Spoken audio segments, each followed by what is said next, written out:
നമസ്കാരം.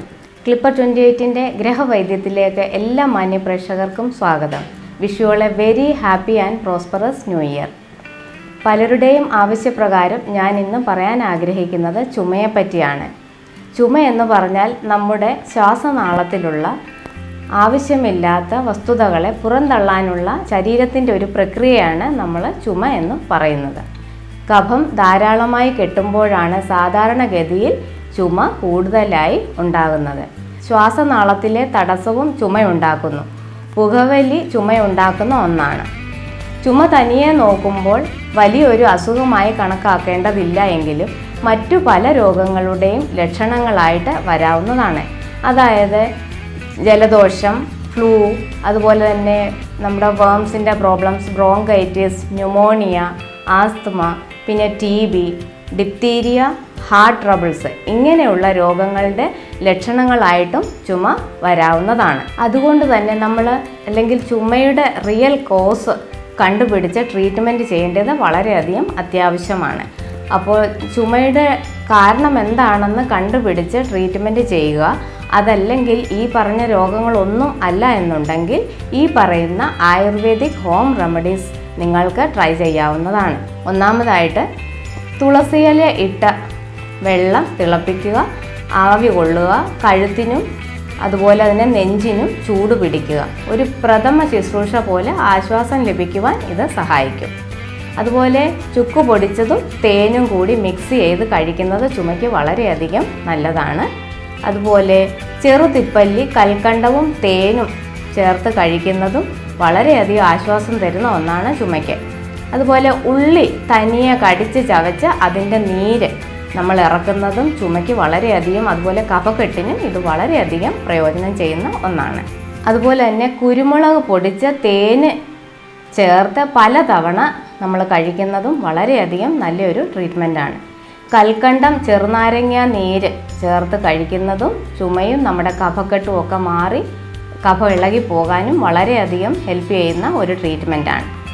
അതുപോലെ തന്നെ തുളസിയില നീരോ ഇഞ്ചി നീരോ തേനിൽ ചേർത്ത് പല പ്രാവശ്യം കഴിക്കുക. അതും വളരെയധികം നല്ലതാണ് ചുമയ്ക്ക്. അതുപോലെ തന്നെ ഇനിയും പറയാനുള്ളത് ആടലോടകത്തിൻ്റെ ഇല വാട്ടി പിഴിഞ്ഞെടുത്ത നീരിൽ കൽക്കണ്ടം പൊടിച്ച് ചേർത്ത് പല പ്രാവശ്യം നമ്മൾ കഴിക്കുക. അത് നമ്മുടെ ചുമ, അതുപോലെ നെഞ്ചിനകത്തുള്ള കഫക്കെട്ട് എല്ലാം മാറി കിട്ടാനായിട്ട് വളരെയധികം ഹെൽപ്പ് ചെയ്യും.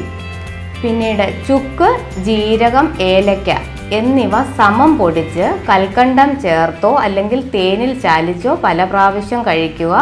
അതും ഇതിന് വളരെയധികം നല്ലൊരു ട്രീറ്റ്മെൻറ്റാണ്.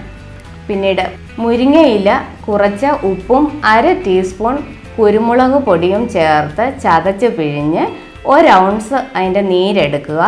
അത് പിന്നെ ചെറുതായിട്ടൊന്ന് ചൂടാക്കിയിട്ട് 2 നേരം 3 ദിവസം കഴിക്കുന്നത് വളരെ നല്ലൊരു ട്രീറ്റ്മെൻറ്റാണ്. ഇത് നിങ്ങൾ ട്രൈ ചെയ്ത് നോക്കുക. തീർച്ചയായിട്ടും വളരെ ഹെൽപ്ഫുള്ളായിട്ടുള്ള ഒരു ട്രീറ്റ്മെൻറ്റാണ് ഇത്.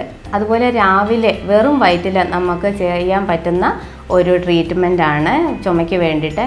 1 പിടി തുളസിയില ചവച്ച് വിഴുങ്ങുക. വെറും വയറ്റിൽ തന്നെ അത് ചെയ്യാവുന്നതാണ്. നമുക്ക് വളരെ സിമ്പിളായിട്ടുള്ള ഒരു ട്രീറ്റ്മെൻറ്റാണ്.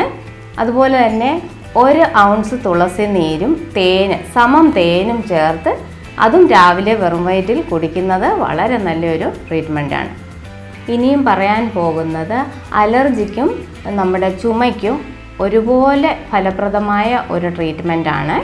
അത് എന്നാന്ന് വെച്ചാൽ 1 കപ്പ് പാല്, 1 ടീസ്പൂൺ മഞ്ഞൾപ്പൊടിയും, ഓരോ നുള്ള ജീരകപ്പൊടി, കുരുമുളക് പൊടി, ഏലക്കാപ്പൊടി, ചുക്കുപൊടി എന്നിവ ചേർത്തിട്ട് അതിനുശേഷം അതിലേക്ക് 1 ഗ്ലാസ് വെള്ളം കൂടി ചേർക്കുക. അതിനുശേഷം ഇത് ചെറിയ തീയിലൊന്ന് ചൂടാക്കുക. എന്നിട്ട് ആ വെള്ളം ആവിയായി പോയതിന് ശേഷം അരിച്ചെടുത്ത് പഞ്ചസാരയോ തേനോ ചേർത്ത് രാത്രിയിൽ ഉറങ്ങുന്നതിന് മുൻപായിട്ട് കുടിക്കുക. ഇത് ഒരു 7 ദിവസം കണ്ടിന്യൂസ് ആയിട്ട് നമ്മൾ കുടിക്കുകയാണെങ്കിൽ അലർജിയും കഫവും മാറിക്കിട്ടാൻ വളരെയധികം സഹായിക്കും. അപ്പോൾ ഈ പറഞ്ഞ എല്ലാ ഹോം റെമഡീസും ചുമയ്ക്ക് വേണ്ടി വളരെയധികം നല്ലതാണ്.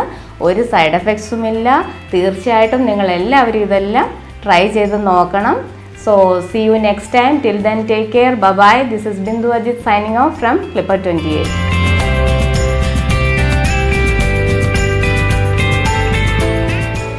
For more news updates, do subscribe, like and share Clipper 28.